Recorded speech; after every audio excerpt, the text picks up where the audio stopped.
வேட்டிகனே ஐநாவுடைய உறுப்பினர் எங்களுக்கு தேவையில்லைன்னு மறுத்திருக்கின்றார்கள். காரணம் என்னன்னா, தே ரெப்ரசன்ட் காட்.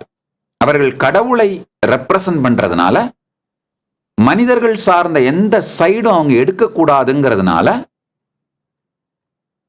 அவங்க ஐநா சபையில் உறுப்பினர் வேண்டாம் அப்படின்னு இருக்காங்க. நல்லா புரிஞ்சுக்கோங்க. இந்த ஐநா சபை உறுப்பினர்கள் ஆவதற்கான காரணங்கள் என்னன்னா, இப்போ கடன் வேணும்னா IMFல ஒரு நாடுன்னு அங்கீகரிக்கப்பட்டு ஒரு நாடுன்ற உறுப்பினர் ஸ்டேட்டஸ் இருக்கணும். உறுப்பினரா இருந்தாதான் IMF இருந்து கடன் வாங்க முடியும். அதே மாதிரி ஆயுதங்கள் வாங்கணும்னா உங்களுக்கு ஆயுதங்கள் சப்ளை பண்ற நாடு உங்களை நாடுன்னு அங்கீகாரம் பண்ணி உங்களை அவங்களுடைய ஏதாவது ஒரு குழுல மெம்பரா சேர்த்து கொண்டால்தான் உங்களுக்கு ஆயுதங்கள் கொடுப்பாங்க.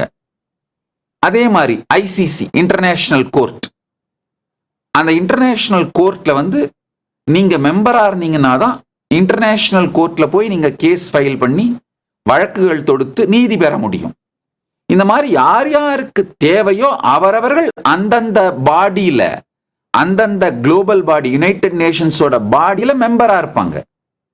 எங்களை பொறுத்தவரை எங்களுக்கு கடனும் தேவையில்லை, ஆயுதங்களும் தேவையில்லை, வேற எந்த உதவிகளும் வேறு எந்த விஷயமும் எங்களுக்கு வெளியிலிருந்து யாரிடமும் தேவையில்லை. எங்களை நாடுன்னு யாரு ரெகக்னைஸ் பண்ணணும் அப்படின்னா, எங்களை சுற்றி இருப்பவர்கள், எங்களுக்கு இந்த நிலத்தை கொடுத்தவர்கள், எங்களை சுற்றி இருப்பவர்கள் எங்களை நாடுன்னு ரெகக்னைஸ் பண்ணணும். பரமசிவன் அருளாலே அது நடந்து விட்டது. இந்த நிலத்தை எங்களுக்கு கொடுத்தவர்கள், சிறிய நிலம்தான், ஆனா அதை கொடுத்தவர்கள் மற்றும் எங்களை சுற்றி இருப்பவர்கள் எங்களை நாடுன்னு ஏற்றுக்கொண்டார்கள். சரிப்பா, நீங்க அங்க வாழ்ந்துக்கோங்க, நீங்க எங்க எல்லைக்குள்ள எங்க விஷயங்களை தலையிடக்கூடாது, நாங்க உங்க விஷயங்களை தலையிட மாட்டோம், நட்போட இருந்துப்போம் அப்படின்னு அவர்கள் எங்களுக்கு அளித்திருக்கிறார்கள். அவர்களோடு அந்த இன்டர்நேஷனல் ட்ரீட்டிஸ் சைன் பண்ணியிருக்கோம். அதனால நாங்கள் நாடு. அது போக பல்வேறு நாடுகளோடு அப்பொலிட்டிக்கல் நேஷன் அப்படின்ற ரெகக்னிஷனும் வாங்கியிருக்கோம். அது சார்ந்த கல்ச்சுரல் ரிலேஷன்ஷிப் சார்ந்து, ரிலீஜியஸ் அண்ட் கல்ச்சுரல் ரிலேஷன்ஷிப் வச்சுக்கிட்டு அது சார்ந்த நிறைய டிப்ளமேட்டிக் ட்ரீட்டிஸ் சைன் பண்ணியிருக்கோம். அந்த மாதிரி டிப்ளமேட்டிக் ரிலேஷன்ஸ் வச்சிருக்கோம்.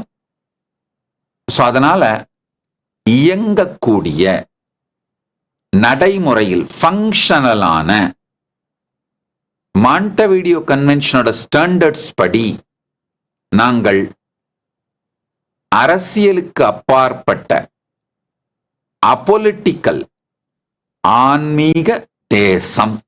அதில் எந்த சந்தேகமும் இல்லை. பரமசிவன் அருளாலே சனாதன இந்து தர்மத்தை அடிப்படையாக வைத்த இந்த கைலாசத்தை பரமசிவனே மலர்த்தி இருக்கின்றார். இது உண்மையான ஒரு தேசம். Nityanandam, thank you for watching, and if you found the video enlightening, please give it a like, share it with your loved ones, and subscribe to stay connected with us. Don't forget to click the bell icon to receive the notifications.